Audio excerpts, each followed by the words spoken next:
My sister put my name on her son's medical forms without telling me. I found out when a pediatric clinic called and asked me to authorize his follow-up appointment. But when I told Laura to remove me, I discovered Noah wasn't the only child whose paperwork had my name on it.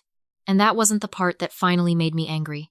The part that changed everything was learning she had confirmed my authorization again after I had already told her no. The clinic called me at 11:20 on a Tuesday morning. I was halfway through a project meeting when my phone buzzed. Normally, I wouldn't answer an unknown number, but I had been waiting for a vendor to call, so I stepped into the hallway. Emily Carter? Yes. Hi, this is Pine Ridge Pediatrics. I'm calling about Noah Bennett's follow-up appointment. I immediately recognized my nephew's name. Noah was 10. He had been dealing with a stubborn ear infection for several weeks. I knew about that much. Laura had mentioned it at dinner. What I didn't understand was why the clinic was calling me. The woman continued. We haven't been able to reach his mother. You're listed as an authorized caregiver. We just need to confirm whether the appointment time tomorrow still works. I looked through the glass wall toward my meeting. My coworkers were still discussing a campaign schedule. I'm sorry, I said. I'm listed as what? There was a pause. An authorized caregiver. I never authorized that. Another pause. This one lasted longer. The receptionist's voice became careful. Would you like me to make a note on the account? Yes, please. I gave her my number again. Then I asked exactly what my name was attached to. She couldn't discuss everything over the phone. I understood that, but she confirmed enough.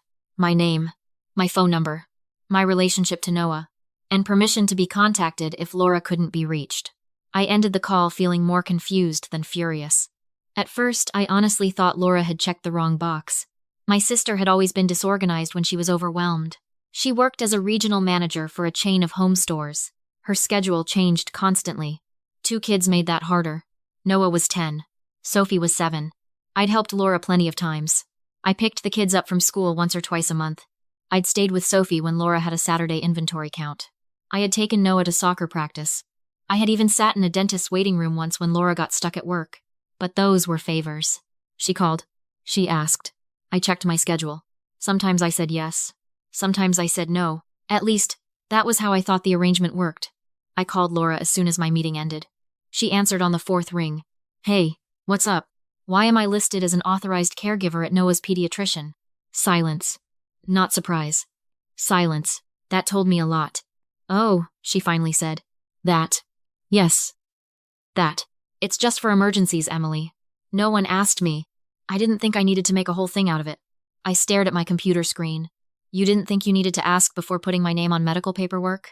You're his aunt. I know who I am. She sighed. That sigh annoyed me more than I expected. It sounded like I was the difficult one. Mom is on there too, Laura said. That's not the point. You've picked him up before. That's also not the point. Emily, they just need someone to call if I can't answer. Then ask me first. I knew you'd say yes. That stopped me. There it was. Not, I forgot. Not, I misunderstood. She knew I'd say yes, so she decided my answer wasn't necessary. I kept my voice even. Please remove me. Laura went quiet again. Then she said, fine. I expected an apology. Instead, she added, but you're making this sound way more serious than it is.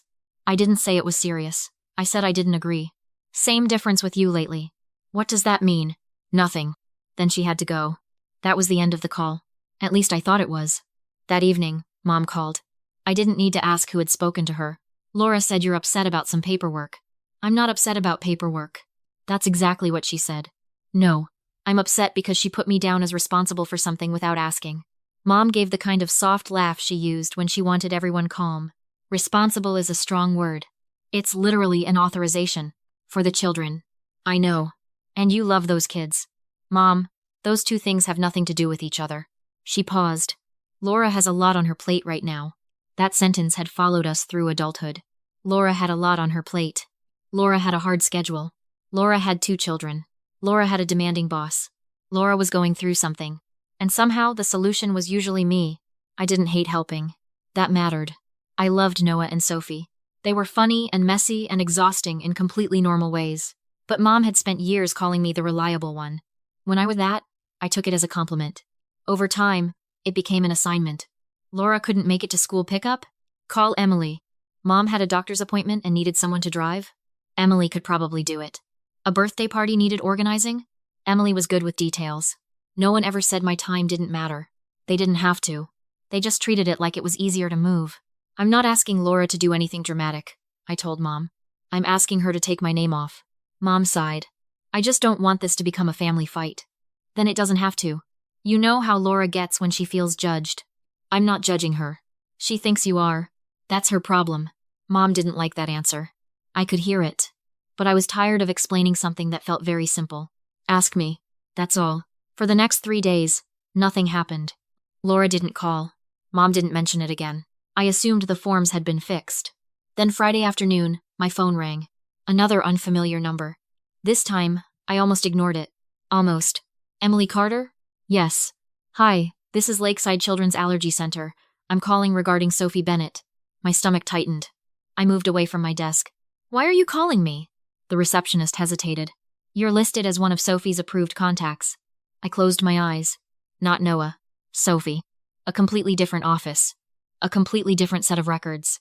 I'm sorry, I said. Can you tell me how long I've been listed? She couldn't provide every detail immediately, but after verifying my identity, she confirmed the authorization wasn't new. It had been there for months. Months. I thanked her and asked that my concern be documented. Then I hung up. For a few minutes, I just sat there. The first clinic could have been one shortcut. One bad choice. One form.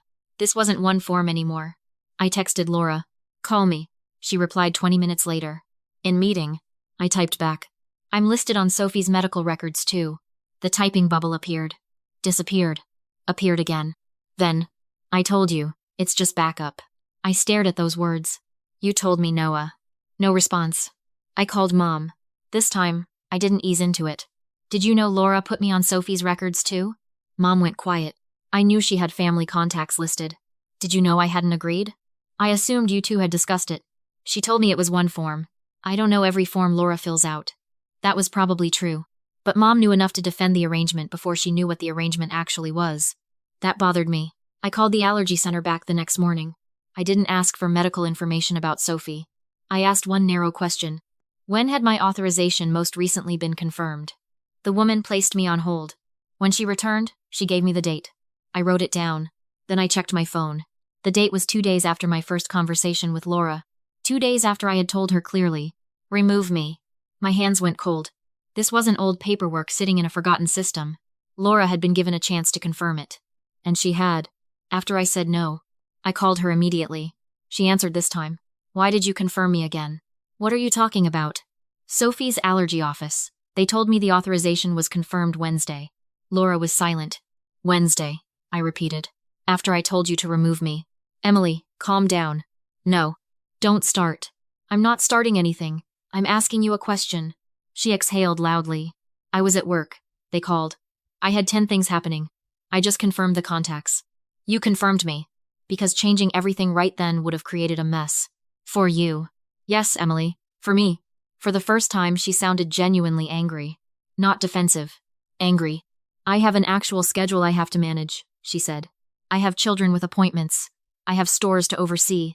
I can't rebuild my entire backup plan because you suddenly decided being their aunt is too much responsibility. I felt something settle inside me. Not rage. Clarity. Backup plan? She realized what she'd said. Too late. What backup plan, Laura? It's not some conspiracy. I didn't say it was. Then stop interrogating me. What have you planned for me? Nothing. Laura. Another long pause. Then she began listing things. Noah had an orthodontist consultation next month. Sophie had another allergy appointment. There was a teacher workday coming up. Laura had a district meeting she couldn't miss. She had already told her boss she had family coverage. Family coverage. Me. She hadn't asked me about any of those dates. Not one. You were going to call me when? I asked. I was going to figure it out. No, you already figured it out. Because I know your schedule. You don't know my schedule. You work from home 2 days a week. That doesn't mean I'm available. It means you're physically home. I actually laughed. I couldn't help it. Not because it was funny. Because I finally understood the logic. My work counted less because it happened behind a laptop. My time counted less because I didn't have children. My plans could move because Laura's couldn't. You can't schedule my life around your job, I said. That's dramatic. No, it's literal. You're acting like I'm asking you to raise my kids. I'm acting like you're making commitments for me without asking. For appointments. For responsibilities. You're their aunt. And you're their mother. The line went silent. I regretted the sharpness immediately. Not the meaning. The sharpness. Laura spoke quietly. Wow. Don't do that. Do what? Turn this into me saying I don't care about the kids. You said it, not me. No. I said you're responsible for arranging their care. Laura hung up. An hour later, Mom called. I let it ring once. Then twice. Then I answered. Before you say anything, I told her. Laura has already planned appointments around me without asking. Mom was quiet. She said you're refusing to help at all. That's not true. That's how she feels. She feels that because she's confusing help with access. Mom didn't answer. I continued. I told her to remove me. She confirmed me again afterward. That changed Mom's tone. She did what? She confirmed my name again 2 days later. I didn't know that. I know. For once, Mom didn't immediately defend her. She didn't fully agree with me either. She just said, she shouldn't have done that. It was a small sentence. But in our family, it mattered. That weekend, I started contacting the offices directly. I kept it simple. I wasn't demanding records. I wasn't accusing anyone of anything. I just asked to be removed as an authorized caregiver or backup contact. Noah's pediatric office handled it easily. The allergy center did the same. There were forms to update. That was it. No catastrophe. No dramatic scene. But the consequences showed up fast. Laura called Monday evening. Do you understand what you've done? I was making dinner. Yes. I have to move Sophie's appointment. Okay. I may have to leave work early. Okay. That's all you have to say? What do you want me to say? Maybe that you care. I put the knife down. I care about Sophie. Then act like it. I am not doing this with you again. Doing what? Proving I love your children every time I say no to you. Laura went silent. Then she said something that finally exposed the real pressure. My promotion review is in 6 weeks. I knew she had been taking on more responsibility. I didn't know the review was that close. If I keep leaving for appointments, it matters. I felt sympathy. I really did. Laura worked hard. She wasn't lazy. She wasn't trying to abandon her children. She was stretched thin. But that didn't make me an automatic solution. I'm sorry, I said. Then stay on the forms. No. Emily. No. You could help me for 6 weeks. You didn't ask me for 6 weeks. You built 6 weeks around me. What's the difference if you would have helped anyway? That question was the entire problem. The difference is I get to answer. Laura didn't speak. Then she said, Mom thinks you're taking this too far. 20 minutes later, Mom proved that wasn't completely true. She called me. Laura says this could affect work. I know. Could you just stay listed until her review? I leaned against the kitchen counter. Mom, if I do that, what happens after the review? We figure something else out. Who is we? Silence. Exactly. Mom exhaled. Emily, I'm not trying to volunteer you. You've been doing that for years. That's unfair. Is it? She sounded hurt. I didn't enjoy that. But I wasn't going to take it back just to make the conversation easier. You've told Laura I can handle things before checking with me, I said. I've heard you. Because usually you can. That's not the same as agreeing. Another silence. Then Mom surprised me. Maybe we should all sit down. I almost said no. A family meeting sounded exhausting. But I also knew texting wasn't fixing anything. So the following Thursday, I went to Mom's house. Laura was already there. She sat at the dining table with her arms folded. Mom had made coffee nobody wanted. I sat across from Laura. Mom started. I don't want this turning into something bigger than it needs to be. Laura immediately said, It already has. I looked at her. Because I removed my name from paperwork? Because you knew I needed help. You didn't ask.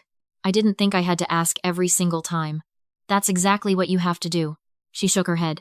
Do you hear how cold that sounds? Do you hear how entitled your version sounds? Mom raised a hand. Both of you. Laura leaned forward. Fine. I'll ask first. But just stay authorized. No. Her face changed. Why not? Because staying authorized keeps the same arrangement in place. No, it doesn't. Yes, it does. It means when something happens, everyone still calls me. And if you're not available, you say no. That's not how you've been treating it. Laura looked at Mom. See? Mom didn't answer. Laura kept going. You've helped with Noah since he was little. You've helped with Sophie. You take them places. You buy them things. You say you love being their aunt. I do. Then why are you acting like this? Because being their aunt isn't a job you get to schedule. Laura rolled her eyes. I never called it a job. You told your boss you had family coverage before you asked me. That caught Mom's attention. She looked at Laura. You did? Laura's expression tightened. I said I had help. Did Emily agree to those dates? Laura didn't answer. Mom asked again. Did she? No. The room went quiet. Laura looked irritated now. Why are we pretending this is shocking? Emily almost always says yes. Mom frowned. Almost isn't always. Laura turned toward her. You told me to put family down as backup. I meant mom or sister as emergency contacts. I didn't mean schedule appointments around her. That was the first real shift. Mom wasn't suddenly on my side. But Laura no longer had both of us facing her. I looked at Laura. I thought you made one bad shortcut because you were overwhelmed. She stared back at me. Then I found out you confirmed me after I said no, and you had already planned appointments around me. So this wasn't one shortcut. I kept my voice calm. You built your schedule around responsibilities I never agreed to carry. Laura's eyes filled slightly, not with dramatic tears. She just looked tired. And for a second, I could see why she'd done it. I was predictable. I had made myself easy to depend on. Laura was overwhelmed. Mom hated conflict. So everybody had quietly chosen the path that created the least inconvenience. For them, I wasn't angry because Laura needed help. I was angry because my consent had become optional. I'll still help sometimes, I said. Laura looked away. When you ask me. She said nothing. If I'm free, I may say yes. Still nothing. If I'm not, I say no. And that's the end of it. Mom nodded slowly. Laura finally looked at me. So you're just done being backup. I'm done being automatic backup. Same thing. No, it isn't. She pushed her chair back. This is going to make everything harder. I know. That was the first time I didn't rush to fix that sentence. Laura stared at me for another moment. Then she picked up her bag. Before leaving, she looked at Mom. I hope you're happy. Mom sighed. This isn't about being happy. Laura left. The house became very quiet. Mom stayed at the table. After a minute, she said, I probably did volunteer you more than I realized. I smiled a little. Yes. She gave me a look. You don't have to enjoy being right. I'm not. And I wasn't. The next 2 weeks were uncomfortable. Laura barely spoke to me. She changed Sophie's appointment. She adjusted one of Noah's visits. Mom helped once. Laura's ex-husband handled another pickup. Somehow, everything kept moving. Not easily. But it moved. That mattered. Because for years, I think all three of us had believed the family would collapse if I stopped being flexible. It didn't. It just became less convenient. 3 weeks later, Noah had a birthday party. I went. Of course I went. I brought him the science kit he'd been asking for. Sophie dragged me outside to show me a cartwheel. Laura was polite. Distant but polite. We didn't discuss the argument. I didn't need her to apologize at the cake table. I just wanted the new boundary to survive ordinary life. About a month later, Laura called me. Hey. Sophie has another appointment, Thursday at 4. I waited. Laura paused. Then she asked the question that should have been there from the beginning. Are you available? I checked my calendar. I actually wasn't. I can't Thursday. There was a short silence. My old instinct immediately appeared. Explain. Offer Friday. Offer to rearrange something. Fix it. I didn't. Laura finally said, Okay. I'll figure something else out. Okay. Then we talked about Noah's school project for 5 minutes. That was it. No fight. No guilt. No accusation. Nothing dramatic. Our relationship wasn't magically repaired. Laura still thought I had made her life harder than necessary. I still didn't fully trust her when paperwork involved my information. Mom became more careful about volunteering my time. Sometimes she even stopped herself mid-sentence. Maybe Emily can... Then she'd look at me. If she's free. That small correction told me more than a big apology would have. I still loved my niece and nephew. I still helped. I just wasn't listed as their automatic solution anymore. And strangely, helping them felt better after that. Because when I said yes, it was actually my yes. If your sister put you down as an authorized caregiver without asking, would you remove yourself immediately? Or stay listed for the children? Tell me what you would have done in the comments. And if you enjoy family drama stories about real family conflicts, boundaries, betrayal, and the choices that change relationships, like the video, and subscribe for more. Thanks for watching.